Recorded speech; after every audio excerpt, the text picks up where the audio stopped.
नमस्कार साथियों। मैं अनीता श्रीवास्तव आपका हार्दिक अभिनंदन करती हूँ। श्रीमद् वाल्मीकि रामायण में आज का प्रसंग है श्री राम का अयोध्या जाने के लिए उद्यत होना और उनकी आज्ञा से विभीषण का पुष्पक विमान को मंगाना।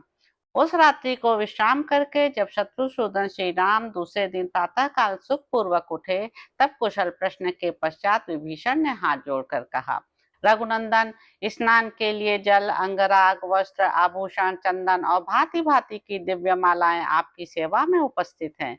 रघुवीर, श्रृंगार कला को जानने वाली ये कमल नयनी नारियां भी सेवा के लिए प्रस्तुत हैं, जो आपको विधि पूर्वक स्नान कराएंगी।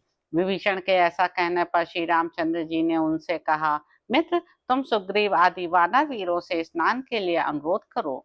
मेरे लिए तो इस समय सत्य का आश्रय लेने वाले धर्मात्मा महाबाहु भरत बहुत कष्ट सह रहे हैं। वे सुकुमार हैं और सुख पाने के योग्य हैं। उन धन परायण कैकेयी कुमार भरत से मिले बिना न तो मुझे स्नान अच्छा लगता है, न वस्त्र और आभूषण को धारण करना ही। अब तो तुम इस बात की ओर ध्यान दो कि हम किस तरह जल्दी से जल्दी अयोध्यापुरी को लौट सकेंगे, क्योंकि वहां तक पैदल यात्रा करने वाले के लिए यह मार्ग बहुत ही दुर्गम है। उनके ऐसा कहने पर विभीषण ने श्री रामचंद्र जी को इस प्रकार उत्तर दिया, राजकुमार, आप इसके लिए चिंतित ना हो। मैं एक ही दिन में आपको उस पुरी में पहुंचा दूंगा। आपका कल्याण हो। मेरे यहाँ मेरे बड़े भाई कुबेर का सूर्य तुल्य तेजस्वी पुष्पक विमान मौजूद है, जिसे महाबली रावण ने संग्राम में कुबेर को हराकर छीन लिया था। अतुल पराक्रमी श्री राम, वह इच्छानुसार चलने वाला दिव्य एवं उत्तम विमान मैंने यहाँ आपके लिए ही रख छोड़ा है। मेघ जैसा दिखाई देने वाला वह दिव्य विमान यहाँ विद्यमान है, जिसके द्वारा निश्चिंत होकर आप अयोध्यापुरी को जा सकेंगे। श्री राम, यदि मुझे आप अपना कृपा पात्र समझते हैं, मुझ में कुछ गुण देखते या मानते हैं और मेरे प्रति आपका सौहार्द है, तो अभी भाई लक्ष्मण तथा पत्नी सीता जी के साथ कुछ दिन यहाँ विराजिए। मैं संपूर्ण मनोवांछित वस्तुओं द्वारा आपका सत्कार करूंगा। मेरे उस सत्कार को ग्रहण कर लेने के पश्चात अयोध्या को पधारिएगा। रघुनंदन, मैं प्रसन्नता पूर्वक आपका सत्कार करना चाहता हूँ। मेरे द्वारा प्रस्तुत किए गए उस सत्कार को आप सुहृदों और सेनाओं के साथ ग्रहण करें। रघुवीर, मैं केवल प्रेम, सम्मान और सौहार्द के कारण ही आपसे यह प्रार्थना कर रहा हूँ। आपको प्रसन्न करना चाहता हूँ। मैं आपका सेवक हूँ, इसलिए आपसे विनय करता हूँ, आपको आज्ञा नहीं देता हूँ। जब विभीषण ने ऐसी बातें कही, तब श्री राम समस्त राक्षसों और वानरों के सुनते हुए ही उनसे बोले, वीर, मेरे परम सुहृद और उत्तम सचिव बनकर तुमने सब प्रकार की चेष्टाओं द्वारा मेरा सम्मान और पूजन किया है।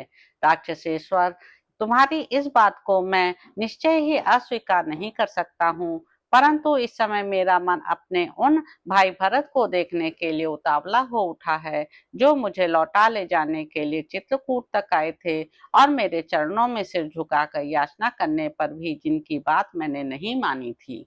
उनके सिवा माता कौशल्या, सुमित्रा, यशस्विनी कैकेयी, मित्रवर गुह और नगर एवं जनपद के लोगों को देखने के लिए भी मुझे बड़ी उत्कंठा हो रही है।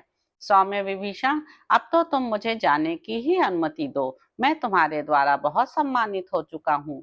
सखे, मेरे इस हट के कारण मुझ पर क्रोध न करना, इसके लिए मैं तुमसे बार बार प्रार्थना करता हूँ। राक्षस राज, अब शीघ्र मेरे लिए पुष्पक विमान को यहाँ मंगाओ।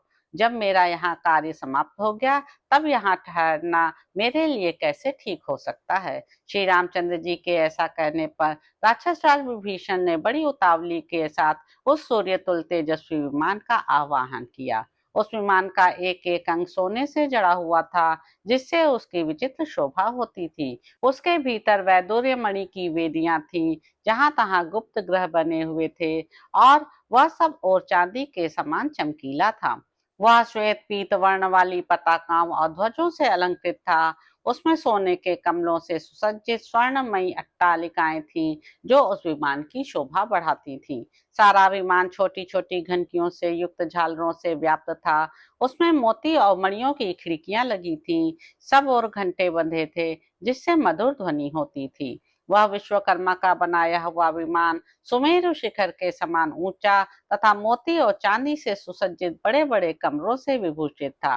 उसकी फर्श विचित्र स्फटिक मणि से जड़ी हुई थी। उसमें नीलम के बहुमूल्य सिंहासन थे, जिन पर महामूल्यवान बिस्तर बिछे हुए थे। उसका मन के समान वेग था और उसकी गति कहीं रुकती नहीं थी। वह विमान सेवा में उपस्थित हुआ। विभीषण श्री राम को उसके आने की सूचना देकर वहीं खड़े हो गए। पर्वत के समान ऊंचे और इच्छानुसार चलने वाले उस पुष्पक विमान को तत्काल उपस्थित देख लक्ष्मण सहित उदार चेता भगवान श्री राम को बड़ा विस्मय हुआ। तो इस प्रकार साथियों, युद्ध कांड में निहित 121वां सर्ग यहाँ पर समाप्त होता है। इसके अगले अंक में आप जानेंगे कि श्री राम की आज्ञा से विभीषण द्वारा वानरों का विशेष सत्कार तथा सुग्रीव और विभीषण सहित वानरों को साथ लेकर श्री राम का पुष्पक विमान द्वारा अयोध्या को प्रस्थान करना।